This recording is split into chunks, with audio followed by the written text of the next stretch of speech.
बाबा की उपस्थिति में वृंदावन आश्रम का कोई बैंक अकाउंट नहीं था। आश्रम की व्यवस्था का संपूर्ण भार स्वामी सेवानंद जी के ऊपर था।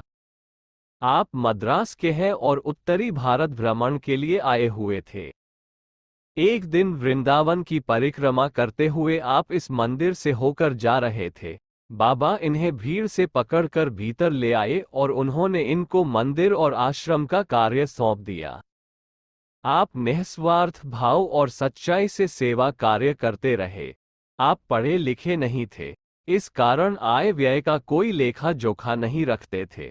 बाबा का शरीर शांत हो जाने पर ट्रस्ट ने आपसे आश्रम की आर्थिक स्थिति जाननी चाहिए।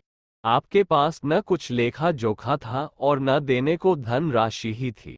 आपके पास जो रुपये आते उसे वे आश्रम की सेवा में ही लगा देते थे। बाबा सदैव आपसे प्रसन्न रहे, पर ट्रस्ट के सदस्यों को आप अपने इस व्यवहार से संतुष्ट न कर सके। अतः उन्होंने अपनी इच्छा व्यक्त कर दी कि वे आगे इस कार्य को नहीं करेंगे। उनके पास आश्रम की वस्तु केवल एक रामायण थी जो उन्होंने ट्रस्ट को दे दी। जब उनके द्वारा लौटाई हुई पुस्तक रामचरितमानस के पन्ने बिना किसी प्रयोजन पलटे गए तो उन पत्रों के बीच बीच से भारतीय रिजर्व बैंक के अनेक नोट बाहर आने लगे। इस प्रकार प्राप्त बृहत धनराशि से बाबा की 13वीं मनाई गई और शेष कई हजार रुपयों से वृंदावन आश्रम का पहला बैंक अकाउंट खोला गया। बाबा की इस लीला से सब चकित हो गए।